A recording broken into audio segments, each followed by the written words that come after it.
Բարև ձեզ, Ստեփան Գրիգորյան YouTube-յան ալիքի մասնակիցներ։ Այսօր մարտի 5-ն է։ Շարունակում ենք մեր աշխատանքը, մենք ձեզ հետ ակտիվ աշխատում ենք, ես շատ շնորհակալ եմ, որ դուք բաժանորդագրվում եք, կիսվում եք, լայքում եք,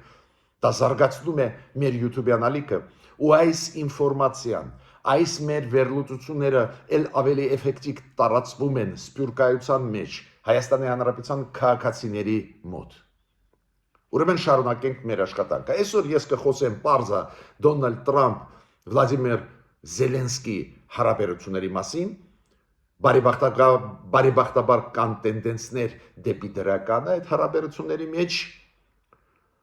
կխոսենք Թուրքիա-Իրան սրվող դիվանագիտական հարաբերությունների մասին, զարմանալի էր 3-4 օր կամ մի շաբաթ առաջ հանդիպումների ժամանակ պաշտոնյաների առաջի դեմքերի այդ պետությունների միայն մենք լսել ենք դրական մեսիջներ, հիմա բավական սրվել են, ինչի հետ է դա կապված։ Անպայման այսօր կխոսենք նաև Ադրբեջանի մեսիջների մասին ուղղված Հայաստանին ու Ադրբեջանի մեսիջների մասին ուղղված աշխարհին։ Ադրբեջանը իրար հետևից ինչ կա չկա փակում է, միջազգային կառույցները Ադրբեջանում փակում է,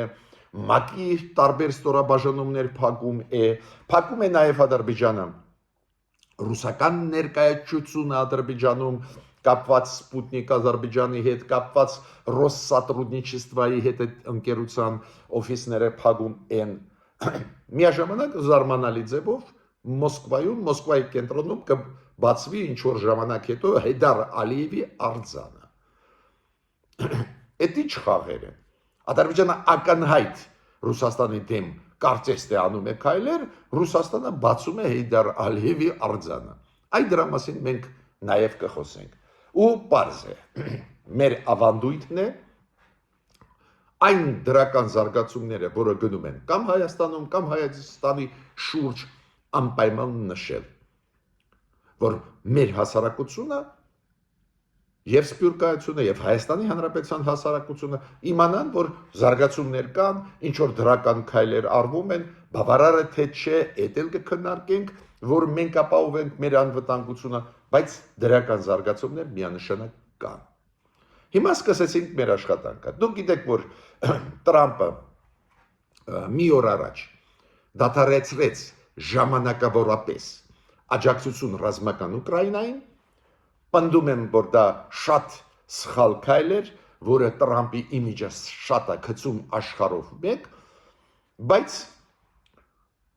ինքը արձագանքեց այն բանավեճին, որը ունեցավ ինքը Զելենսկուի հետ Վաշինգտոնում։ Հիմա միաժամանակ Զելենսկու կողքը կանգնած են շատ ուժեղ եվրոպացիք։ Լոնդոնյան գագաթնաժողովի ժամանակ լուրջ բաներ քննարկվեցին ու ընդհանուր առմամբ բոլոր պետությունները, որոնք եվրոպական այնտեղ մասնակցել են, նաև Կանադան, համաձայնվեցին, որ Ուկրաինային պետք է շարունակեն աջակցել։ Այդ քեզ բան, շատ լավ բան։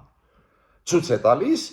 ինչ է նշանակում դաշնակիցներ։ Այդ դաշնակիցները եվրոպացի Կանադան չեն դավաճանում Ուկրաինային։ Ի տարբերություն Ռուսաստանի, որը մեզ հեշտ դավաճանեց 2020 թվին, 2023 թվին, հանձնեց Լեռնային Ղարաբաղը Ադրբեջանին։ Եվրոպան իսկական դաշնակիցներ են։ Ու ստեղ շատ կարևոր է, որ ֆրանկո-անգլիական կա համաձայնություն, որ եթե հաստատվի զինադադար Ուկրաինայում, երաշխավորներից կլինեն հենց Ֆրանսիայի եւ Մեծ Բրիտանիայի զորքերը։ Իրանք կուղարկեն իրենց խաղաղապաներին, իրենց զորքերը Ուկրաինա։ Դուք գիտեք, Դոնալդ Տրամփը դրան բավական դրական է նայում։ Բայց գիտեք, ոչ է աշխատանքի Դոնալդ Տրամփի թիմի բավական առանձին դեպքերում անորակ պրովոկացիոն է։ Ասենք, ինչ իմաստ ունել, որ J.D. Vance-ը, որը փոխնախագահ է Միացյալ Նահանգների, որ ինքը, ասենք, բավական նսեմացուցիչ բարեր ասի այս նախաձեռնության մասին անգլո-ֆրանսիական, որ կռվել չեն կարող, ուզում են աջակցել Ուկրաինային։ Իզուր, դա ուղղակի զայրույթ առաջացրեց Լոնդոնում, Լոնդոնը արձագանքեց, շատ խիստ քննադատեց իրան։ Բայց ցանկացած դեպքում Դոնալդ Տրամպը դեմ չի, որ եվրոպացիք մտնեն Ուկրաինա, եվրոպական զորքերը։ Այն երկրները, ովքեր ուզում են։ Իդեպ ասեմ ձեզ, ոչ բոլոր եվրոպական երկրները ուզում են իրենց խաղաղապահներ ուղարկել։ Օրինակ, ուզում է խաղաղապահ ուղարկել Մեծ Բրիտանիան, Ֆրանսիան, Հոլանդիան դա այդ որոշումը ընդունեց պարլամենտով, Լեհաստանը ու այդպես ճկուն է Եվրոպան։ Եվրոպան ասում է, եվրոպական երկրներ, ոչ բոլորը համաձայն եք, քաղաքականապես ուզում եք աջակցում եք, բայց զորք չեք ուզում ուղարկել։ Կուղարկենք այն զորքերը, այն երկրների, ովքեր պատրաստ են ուղարկել զորքերը։ Ֆրանսիան իմիջիալոց հայտարարություն արեց արտգործնախարարության մակարդակով, որ չեն համարում ճիշտ, որ Տրամպը սարեցրեց աջակցությունը Ուկրաինային։ Իրանք ասացին, դա խաղաղության չի բերի։ Մյուսը Զելենսկին։ Վլադիմիր Զելենսկին ցուցաբերեց բավական լուրջ ճկունություն։ Ինքը հիշում եք Վաշինգտոնում կոշտ դիմադրում էր այն ճնշման, որը իր վրա գործել են Թրամփը եւ Վենսը, բայց հիմա ցուցաբերեց ճկունություն։ Ուղարկեց նամակ Դոնալդ Տրամփին ու ասեց, որ հենց իր լիդերությամբ ինքը համաձայն է գնալ զինադադարի Ռուսաստանի հետ, դες խաղաղություն կնքի։ Բայց ինքը ասում է դու պետք է լիդերություն անես։ Երկրորդը ինքը ասեց, որ շնորհակալ եմ, որ Ջավելին դուք ուղարկեցիք, երբ որ Թրամփը եղել է առաջին անգամ նախագահ 2016-20 թվականները։ Ինքը ասեց, այն ժամանակ մենք Ջավելին ստացել ենք Ամերիկայից, շնորհակալ եմ ես։ Կոպիտ ասած ինքը այն բանավեճերը, որը կար, մեղմացնում է։ Ասում է մենք ձեզ գնահատում ենք ձեր ուզածը, ու ինքը ավելին, ինքը ասեց, օրինակ, եթե զինադադար ես համաձայն եմ, ես կկանգնացնեմ պատերազմական գործողությունները օդում, ծովում, առաջերտին։ Քանի որ ճակատը պատերազմական Ռուսաստանի Ուկրաինայի դեմ ոչ միայն օդով, ծովով գնում է նաև ցամաքով, բայց ինքը ասում է, արի առաջի քայլերը անենք։ Ավելին Զելենսկին շատ լավ արեց, որ ասեց, մենք պատրաստ ենք ստորագրել այդ հազվագյուտ մետաղների պայմանագիրը Միացյալ Նահանգների հետ։ Պատրաստ է։ Ու ինքը ասեց ցանկացած ֆորմատով։ То есть եթե չեք ուզում, որ ես գամ ստորագրեմ նախարարների մակարդակով, վարչապետների մակարդակով, Տրամպը արձագանքեց։ Բարեբախտաբար Տրամպը արձագանքեց, դուք գիտեք, երեք ինքը ելույթ է ունեցել կոնգրեսում Սենատի եւ Ներքին պալատի, ներկայացությունների պալատի կոնգրեսի падգամավորների արչև ելույթ ունեցավ ու կարդաց նամակը Զելենսկուն, ողջունեց ու ասեց շատ արագ մեկ կարձագանքել։ Դա շատ լավ է, քանի որ ինչքան սրվեն հարաբերությունները Միացյալ Նահանգներ Եվրոպա, Միացյալ Նահանգներ Ուկրաինան, այդքան շահող դուրս կգա Պուտինը։ Հիմա, բայց դուք գիտեք, որ Դոնալդ Տրամպը երեկվանից մարտի 4-ից մտցրեց այն որոշումը ուժի մեջ, որի համաձայն մաքսատուրքերը այն ապրանքների, որոնք մտնում են Միացյալ Նահանգներ, Կանադայից, Մեքսիկայից, Չինաստանից, բավական ուժեղ բարձրանում են 25%-ով։ Պարզ է, որ Կանադայի վարչապետը պարոն Տրյուդոն արձագանքեց, նու ինքը անմիտ, անխելք անվանեց այնպես կոշտ անվանեց այդ որոշումը, ինքը ասեց, որ առևտուրը Միացյալ Նահանգների Կանադայի հետ ահռելի մեծ է, միայն իմպորտը Միացյալ Նահանգներ Կանադայից ապրանքների իմպորտը Միացյալ Նահանգներ կազմում է 400 միլիարդից ավել, հակառակն էլ մեծ է, ու ինքը ասեց, որ անմիտ որոշում է սխալ, ու Կանադա նույն պայն իր որոշումը ընդունեց բարձրացնել մաքսատուրքերը այն ապրանքների, որոնք գալիս են Միացյալ Նահանգներ, մտնում են Կանադա։ Նույնը խոստում տվեց անել Մեքսիկայի նախագահան Կլաուդիա Շեյնբաումը, Չինաստանը հայտարարությունով հանդես եկավ, որ մտցնում են համապատասխանաբար այդ մաքսատուրքերը Ամերիկայի ապրանքների վրա, որոնք մտնում են Չինաստան։ Պետք է ասեմ, որ առևտուրը Միացյալ Նահանգներ Կանադա, Միացյալ Նահանգներ Չինաստան, Միացյալ Նահանգներ Մեքսիկան ահռելի մեծ է, ու ես համոզված չեմ, որ տուժած կողմերը կլինեն մենակ Մեքսիկան, Կանադան եւ Չինաստանը։ Միանշանակ է, որ դա կազդի Միացյալ Նահանգների վրա, տնտեսության վրա, նաև այդ թվում գների վրա ապրանքների, որոնք մտնում են Միացյալ Նահանգների շուկա, ու չգիտեմ ինչ հաշվարկ է անում Դոնալդ Տրամփի թիմը։ Ժամանակը ցույց կտա այդ հաշվարկների սխալ լինելը ու հետևանքները Միացյալ Նահանգների համար։ Կա ինֆորմացիա, որ Տրամփը խնդրեց Պուտինին լինել կամուրջ Իրանի հետ, որ Իրանի միջուկային այդ ծրագրերը, Իրանի միջուկային ծրագրերի հետ կապված հարցը լուծվի, որտեղից մենք կարող ենք ասել, որ իրոք Տրամփի թիմը դիմել է Պուտինին միջնորդ լինել, քանի որ Ռուսաստան-Իրան կա նույնիսկ դաշնակցային հարաբերությունների տարեր, Պեսկովի հայտարարությունը։ Պեսկովը ասաց, որ այո, մենք Իրանի հետ ունենք դաշնակցային հարաբերություններ, գործընկերային, ու այո, խաղաղ ճանապարհով այդ միջուկային ծրագրերը հարցը պետք է լուծվի, քանի որ Միացյալ Նահանգները վախում են, որ մոտ ժամանակներս Իրանը կկարողանա ձեռք բերել միջուկային զենք։ Անկեղծ ես ասեմ, համոզված չեմ, որ դա ճիշտ քաղաքականություն է, համոզված չեմ, քանի որ եկեք անկեղծ խոսենք, Ռուսաստանը դրանից կքաղի դրականը, հետո Իրանին կգցի, ոնց գցեց մեզ, բայց ցանկացած դեպքում Տրամփը դիմեց հենց Ռուսաստանին։ Իմիջիալոց ասեմ ձեզ, մենք միշտ ասել ենք, ու նորից կրկնում եմ, մեր կառավարությանը ուզում եմ ասել,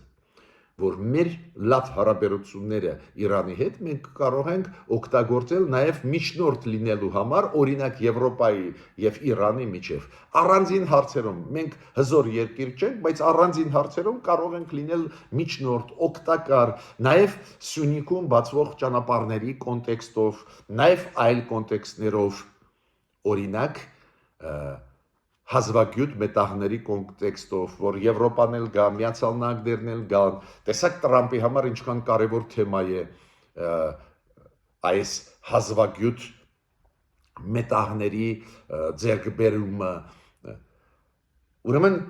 Իրանը, տեսակ ինչքան կարևոր դեր է խաղում Իրանի միջուկային զենքը Միացյալ Նահանգների համար, հենց Իսրայելը պաշտպանելու համար, որ իրանք դիմեցին Ռուսաստանի միջնորդ լինելը, բայց մինչդեռ մեր հարաբերությունները Իրանի հետ լավ են։ Իմիջիալոց Նիկոլ Փաշինյանը տվեց ինտերվյու Իրանի պետական հեռուստաալիքին, ու այնտեղ խոսում են դրա մասին, որ Իրանը կարևոր է, ոչ մի քայլեր մենք չենք անի Իրանի դեմ ուղղված, Բյաժանակ ասեց, որ Միացյալ Նահանգների հետ մենք աշխատում ենք, Եվրոմիության հետ, կոպիտ ասած ինքը ուզում էր ասել, մեզ մոտ դիվերսիֆիկացիա համագործակցության գնումը ու դա ուղղված չի Իրանին, ես դա ամեն ինչ հասկանում եմ, բայց մի քիչ առաջ գնանք, էլի։ Իրանը ցանկացած դեպքում չի հավատում Ռուսաստանին։ Այո, իր շահերը հիմա կարող է առանձին տարերում համընկնում են, բայց այդքան մեծ միջնորդություն տալ Ռուսաստանին համոզված չեմ, որ Իրանը կուզենա։ Միգուցե մենք կարող ենք օգտակար լինել։ Հիմա բավական սրվեցին դիվանագիտական հարաբերություններ Իրանի եւ Թուրքիայի միջև։ Դրա հիմքում ինչ է։ Ֆիդանը, արտգործնախարարը Թուրքիայի ուղղակի 3-4 օրը հայտարարություն արեց, որով ասեց, որ Իրանը ոչ մի բան չի շահե նրանից, որ միջամտում է հարևանների հարցերի մեջ, ակնարկը ինչի մեջ էր, ինչու մեր կայանում, որ Իրանը Սիրիայում, Լիբանանում, Գազայում իր հարող ուժերին աջակցում է ու Ֆիդանը ասեց ոչ մի բան Իրանը դրանից չի շահե։ Ու Իրանը շատ ցավոտ դա ընդունեց, քանի որ դա մեղադրանք է ինչում, որ Իրանը միջամտում է հարևան երկրների ներքին գործերի մեջ։ Ու Իրանը շատ ցավով, պատկերացնում եք խորհրդականը գլխավոր Այատոլլա Խամենեի արձագանքեց, ելույթ ունեցավ, շատ խիստ քննադատեց Իրանի արտգործնախարարությունը, խիստ քննադատեցին Թուրքիային, նույնիսկ Թուրքիայի արձագանքը գիտեք որն էր։ Նույնիսկ եթե սխալ արեց մեր արտգործնախարարը, կոպիտ ասած, ես հասարակ լեզվով փոխանցում եմ ձեզ այդ տեքստը, Թուրքիայի արտգործնախարարը ասաց, բայց մենք կարող ենք լուծել այդ հարցը առանց մեծ աղմուկի։ Ներսում քննարկեինք ու հետո մենք ինչ որ արձագանք կտայինք, բայց Իրանը համարեց, որ դա պետք է սրել այդ սխալը Թուրքիայի,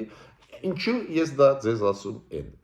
Տեսեք, ինչքան արագ են զարգանում process-ները աշխարհով մեկ։ Բարի բուն իմաստով 3-4 օրը, 2 շաբաթ առաջ, պաշտոնական մակարդակներով, հանդիպելով Իրան-Թուրքիա տարբեր մակարդակներով, մենք ջան ղուրբան էինք լսում, որ տարածաշրջանում լուրջ դեր այդ երկու երկրները ունեն, անպայման պետք է համագործակցեն, այդ բարերը չեմ ասի, իրար նկատմամբ քաղցր։ Տեսեք, մի սխալ արեց Ֆիդանը, կամ սխալ չի մեսիջեր ուղարկված Ամերիկային, որ մենք Իրանի դեմ ենք, քանի որ Ֆիդանը արտգործնախարար Թուրքիայի, երբ որ ասում է, որ Իրանը միջամտում է հարևան երկրների ներքին գործերի մեջ, փաստորեն ինչ որ մեսիջ է ուղարկում Ամերիկային, որ մենք դժգոհ ենք, որ Իրանը գազային օգնում է Համասին, մենք դժգոհ ենք, որ Իրանը օգնում է Հեզբոլլային Սիրիայում եւ Լիբանանում, դրական մեսիջ Ամերիկային։ Նույն պայն Իրան արձագանքեց ու բավական մեծ հիմա սկանդալ է գնում։ Հիմա մի քանի խոսք ուզում եմ ասել Ադրբեջանի մասին, Ադրբեջանի քայլերի մասին։ Ուրեմն հերթական անգամ արտգործնախարարություն Ադրբեջանի մեղադրում է մեզ, որ մենք չենք ուզում ապաշրջափակում անել տարածաշրջանը։ Պարզ է դա մեզ չի ուղված, մենք հասկանում ենք, որ հենց Ադրբեջանը չի ուզում, մեզ չի ուղված։ Դա ուղված է աշխարհին։ Ադրբեջանի վարկանիշը աշխարհում իրոք շատ լուրջ անկում է ապրում։ Դոնալդ Տրամփի քաղաքականությունը դեր պարզ չի, Հարավային Կովկասի հետ կապ կունենա, թե ինչքան ուժեղ կապ կունենա։ Հիմա իրանք փորձում են ասել, որ Հայաստանն է մեղավոր, որ ստեղ խաղաղություն չկա։ Ու իրանք արձագանքեցին խոսքերին Նիկոլ Փաշինյանի, վարչապետի Հայաստանի, կապված ապաշրջապակման հետ, որ Հայաստանը էս առաջարկում, այն առաջարկում, պաշտոնական երեք արձագանքեց Ադրբեջանը, որ Հայաստանը չի կատարում այն պարտավորությունները, որը իր վրա ստանձնել է, նո խոսքը գնում է Սյունիքի ճանապարհների մասին, որ իբր մենք խոստում տվեցինք, որ առանց խոչընդոտ իրանք ինչ ուզենան անել մեր տարածքում։ Մենք այս ձևի խոստում չենք տվել, բայց իրանք կներեք էշը նորից քշում են։ Մյուս ինֆորմացիան շատ կարևոր Ադրբեջանի հետ կապված, պատկերացնում եք Հեյդար Ալիևի արձանը պետք է բացվի Մոսկվայում։ Ու ես հարց եմ տալիս, այս ինչ իրար դեմ քայլեր անում է Ադրբեջանը, Ռուսաստանը, հայտարարություններ, ուրեմն մենք ճիշտ ենք ձեզ հետ, որ այդ ամեն ինչ խաղ էր։ Իբր Ադրբեջանը փակում է Ադրբեջանում ռուսական մամուլը եւ այլ ու սկանդալ։ Այդ սկանդալը խափելու համար Տրամփին եւ Եվրոպային, որ իբր Ադրբեջանը ունի վատ հարաբերություններ Ռուսաստանի հետ։ Եթե վատ հարաբերություններ են, Մոսկվայի կենտրոնում Հեյդար Ալիևի արձանը բացառվում է, որ բացվեր, բայց իրանք պլանավորում են բացել։ Ադրբեջանը իրոք բավական խիստ քայլեր է անում միջազգային կառույցների նկատմամբ։ Հիշում եք, ամերիկյան USAID-ի գրասենյակը փակեցին, այլ գրասենյակներ տարբեր հիմնադրամների, տարբեր երկրների առաջերտին Միացյալ Նահանգների եվրոպական, բայց նաև Ադրբեջանը փակում է նաև ՄԱԿ-ի տարբեր ստորաբաժանումների գրասենյակները, օրինակ ՄԱԿ-ի միգրացիոն քաղաքականության ստորաբաժանումը, ՄԱԿ-ի փախստականների ներկայացությունը գլխավոր կոմիսարի, մանկական ֆոնդը ՄԱԿ-ի իրենց գրասենյակը։ Դες Ադրբեջանը իրար հետևից փակում է այդ միջազգային ինչն է շատ հետաքրքիր որ նաև Ադրբեջանը փակում է միջազգային Կարմիր խաչի գրասենյակը Ադրբեջանում ու մեղադրում են նրանում որ այդ միջազգային կառույցները իրանք ավելի շատ հայերին են օգնում այլ ոչ թե ասենք Լեռնային Ղարաբաղը ուզում են վերականգնել եւ այլ նորից մեզ հիշեցրեցին ինչ կապ ունեն այդ օֆիսները Հայաստանի հետ չեմ հասկանում այդ միջազգային նորմերով շարժվող ինստիտուտներ են նույն Կարմիր խաչը միջազգային Կարմիր խաչը դուք գիտեք շատ կարևոր դեր է խաղում ուսումնասիրելու իմանալու, ասենք ինչ վիճակում են գտնվում գերիները, հայ գերիները Ադրբեջանում։ Հիշում եք, երբ որ մեզ մոտ կային ձերբակալված ադրբեջանցիք,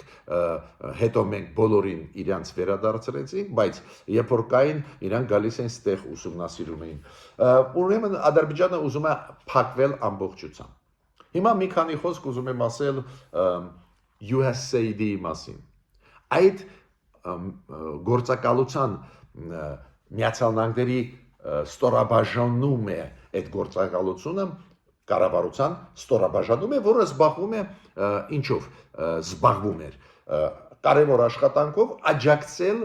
ու անցկացնել տարբեր ծրագրեր աշխարհով մեկ ու շատ երկրներում աշխարհի նաև այդ թվում Հայաստանում USAID-ին ծրագրեր էր անում տարիներ ի վեր նաև Հայաստանում բայց Դոնալդ Տրամպի մոտեցումը նա է որ օրինակ Աֆրիկայում ասիական երկրներում շատ ծրագրեր որոնք արվում էին որ չէին բխում Միացյալ Նահանգների շահերից Բայդենի ադմինիստրացիան այդպես չէր մտածում ուժեղացնում էր USAID-ի դերը աշխարհում ի վերջո դա լծակ է ազդել աշխարհի պետությունների վրա Դոնալդ Տրամպը համարում է պետք չի ավելին ինքը փակեց USAID-ի գլխավոր գրասենյակը Վաշինգտոնում տվեց այլ գործակալություններին կառավարության Միացյալ Նահանգների ֆինանսավորումը դադարեցվեց ամբողջությամբ գրեթե ու դու գիտեք լուրջ կրճատումներ եւ այլ հիմա USAID-ին նաեւ անում է Հայաստանում ծրագրեր դա ինչ որ մասամբ մեզ համար վատ լուր է Վերջի ծրագիրը 2 տարվա 2024-25 տարիների ծրագիրը մոտավորապես իր մեջ պարունակում էր 250 միլիոն դոլարի աջակցություն տարբեր ծրագրեր այնտեղ կան հիմա ես չեմ թվարկի հիմա 2024 թվի 110 միլիոնը մենք ստացավ մնաց 140 միլիոն որը պետք է ստանայինք այս տարի 2025 թվի Ես ինչ եմ առաջարկում մեր կառավարությանը, կասկած չունեմ, որ ինչ որ քայլեր արվում են, բայց ես ինչ եմ առաջարկում մեր կառավարությանը։ Անպայման մանրամասն բացատրել ինչ ծրագրեր էին, որ իրանք չեն հակասում Միացյալ Նահանգների շահերին, որ մենք մեզ համար անհրաժեշտ են այս գումարները, կյանքի պես կարևոր են եւ այլ պետք է աշխատանք տարվի։ Ես մի փաստ բերեմ մեր կառավարության համար, այդ փաստի վրա իմ ուշադրությունը դարձրեց շատ հարգելի իմ կողմից հայտնի ամերիկահայ գիտնական փորձագետ ինքը ուշադրություն դարձրեց որ ուղղակի 2 օր առաջ երբ որ կոնգրեսում քննարկվում էին հարցեր USAID-ի հետ կապված այն Տրամպի թիմը եւ պետդեպարտամենտից եւ Տրամպի թիմը որը ուզում է ամեն ինչ փակել որը դեմա որ USAID աշխատի նույնիսկ այդ թիմը երբ որ կոնգրեսում են քննարկում էին հարցեր որ ծրագրերը թողնել, որ ծրագրերը փակել, քանի որ դուք գիտեք, այդ ֆինանսավորումը USAID-ի շրջանակներում դա կոնգրեսով հաստատված է, ուրեմն ադմինիստրացիան Տրամպի չի կարող միակողմանի ամեն ինչ անել, իրանք համաձայնեցնում են նաև փակման այդ process-ը ու այնտեղ օրինակ հնչեցին խոսքեր, որ նույնիսկ Տրամպի թիմի անդամները, պետդեպարտամենտի թիմի անդամները, ովքեր կողմ են փակել շատ ծրագրեր USAID-ի, իրանք նշում էին, որ օրինակ այնտեղ կային նաև շատ օգտակար ծրագրեր, օրինակ քրիստոնյա փոքրամասնություններին աջակցող։ Դուք գիտեք քրիստոնյա փոքրամասնությունները, ովքեր ճնշման տակ են, այդ տերմինի տակ ամերիկացի Տրամպի թիմը նաև մտցնում է Արցախահայության ու առաջի հերթին Արցախահայության։ Ուրեմն նույնիսկ այս լսումները ցույց տվեցին, որ մերոնք կարող են ասել մենք օրինակ զգալի մասը այդ գումարներից ոչ թե 1, 2, 5 միլիոն զգալի մասը կուղենք Արցախահայության աջակցությամբ քրիստոնյա փոքրամասնությունների, ուրեմն չի բացառվում, որ դրական արձագանք կլինի, որ շատ չկրճատվի այդ աջակցությունը ամերիկյան Հայաստանին։ Հիմա դա USAID անվան տակ կլինի կամ նոր ինչ-որ բան եթե ստեղծվի, դա ուրիշ խնդիր է։ Հիմա ամերիկացիք այսօրվա Տրամպի ադմինիստրացիան այդ ինստիտուտի դեմը, իրենց կառավարության ինստիտուտի դեմը շատ են տրամադրված, լարված դեմ, քննադատում են այդ ծրագրերը, որ արվել են, իդեպ ասեմ ձեզ Դոնալդ Տրամպը իր ելույթում կոնգրեսի առջև նոր մի օրինակ ես բերեցի Զելենսկու հետ դրական մեսիջ ուղարկեց, բայց Դոնալդ Տրամպը օրինակ Մոլդովայից խոսեց ու USAID աջակցությունը 32 միլիոն դոլարի Մոլդովային ինքը ասեց շատ ոչ էֆեկտիվ ծախսվել է, ուրեմն իրանք նույնիսկ մեծ խաղացողներից Կանադա, Մեքսիկա, Չինաստան իջան փոքր խաղացողների ուսումնասիրում են այդ աջակցությունը ու Մոլդովայից ինքը խոսած, որ էֆեկտիվ չի օգտագործվել, ուրեմն մենք պետք է քննարկենք ու բացատրենք, որ մենք կօգտագործենք այդ փողը նախատեսված Հայաստանին ավելի էֆեկտիվ համապատասխան Դոնալդ Տրամպի ադմինիստրացիայի։ Անչափ դա կարևոր է Հայաստանի համար, դուք գիտեք ինչքան կարևոր է այդ գումարները, որ մենք ստանանք եւ կարողանանք իրականացնել տարբեր ծրագրեր, նաեւ Արցախահայության ծրագրեր։ Հիմա ես միջև անցնելը դրական օրինակների Հայաստանի հետ կապված, զարգացումների հետ կապված, ես պետք է ասեմ, որ իրոք ձեզ շատ շնորհակալ եմ, որ բաժանորդագրում եք, կիսվում եք, աջակցում եք, շնորհակալություն պարբերաբար տարբեր անուններ ես տալիս եմ, շնորհակալություն Արմեն Վարդապետյանին, Քրիստինա Կալիֆոռնիայից, Ալվարդ Արությունյանին, Վիկտորիա Մարտիրոսյանին, Արաքս Դեր Հովանեսյանին, Վարուժան Դերոնյանին, Արտաշես Ստեփանյանին, Արման Հարությունյանին, բոլորին շատ շնորհակալ եմ, որ դուք նաև աջակցում եք մեզ։ Հիմա Հայաստան։ Շատ կարևոր հայտարարություն արեց ազգային ժողովում Ալեն Սիմոնյանը։ Մեջ ազգային ժողովի նախագահան։ Ինքը ասեց շատ կարևոր բան։ Երբ որ իրան ասեցին, «Էս կարող է հետ է կանգնում այն օրենքի նախագծի երկրորդ ընթերցման ընդունման հետ է կանգնում, որը կապված է եվրոինտեգրացիոն process-ների։ Կարճ ասեմ, այդ օրենքը, որի համաձայն Հայաստանը սկսում է քաղաքական process դեպի Եվրոմիության անդամակցություն։ Ու ինքը ասեց, որ դա զուտ տեխնիկական հարց էր, ինչու 1-2 շաբաթով հետաձգվում է այդ օրենքի մուտքը նստաշրջան, որ նստաշրջանում երկրորդ ընթերցմամբ այդ օրենքը ընդունվի։ Անչափ կարևոր դա հայտարարություն է։ Ես նորից այդ միտքը կրկնում եմ իշխանությունների համար այսօրվա։ Քանի որ մենք ունենք տխուր պատմություն, երբ որ Սերժ Սարգսյանը պատրաստ Եվրոմիության հետ ազատ առևտրի գոտու պայմանագիրը այդ պայմանագրից հրաժարվեց 2013 թվին սեպտեմբերի 3-ին ու գնաց դեպի Եվրասիական միություն, կոպիտ ասած մենք գցեցինք Եվրոպան 4 տարի, 5 տարի աշխատել ենք պայմանագիր լրջագույն պատրաստել ենք, հետո հրաժարվեցինք, իրոք հիմա կա մտավախություն նաև Եվրոպայում, որ կարող է նույնը կրկնեն այս իշխանությունները ու վարկանիշը եւ Եվրոպայում կգցի եւ մեր ներսում ժողովուրդն էլ հոգնել է, չէ՞, անընդհատ լարվածության ոնց կարելի է ժողովրդին պայել։ Ես որպես պրոֆեսիոնալ մարդ, որը նաև ազգային ժողովի պատգամավոր, ես գիտեմ, որ կարող են այս ձևի տեխնիկական խնդիրներ լինել, նյուանսներ օրենսդրության հետ կապված, նյուանսներ իրավական, ինչի համար կարող է ձգձգվի վերջնական ձևակերպում այդ նախաձեռնության, ես ընդունում եմ, բայց հասարակ մարդիկ դա չեն ընդունում։ Ուրեմն Ալեն Սիմոնյանի հայտարարությունը դրական է ու շատ կարևոր է։ Հիմա դուք գիտեք աշխարհում կան երկու հայ ազգությամբ, ովքեր Նոբելյան մրցանակի դափնեկիրն են, ստացել են Նոբելյան մրցանակ։ Մեկը Միացյալ Նահանգներից Պատապետյանը, մյուսը Թուրքիայից Դարոն Աջեմոգլուն։ Իրոք Դարոն Աջեմօղլում շատ ճանաչված տնտեսագետ է ու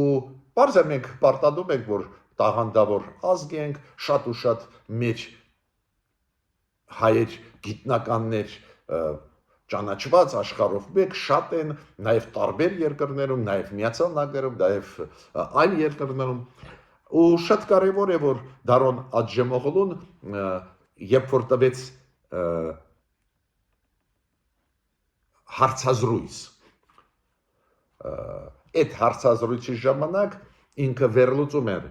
սոցիալիստական երկրների, սովետական միության այդ հանրապետությունների զարգացումը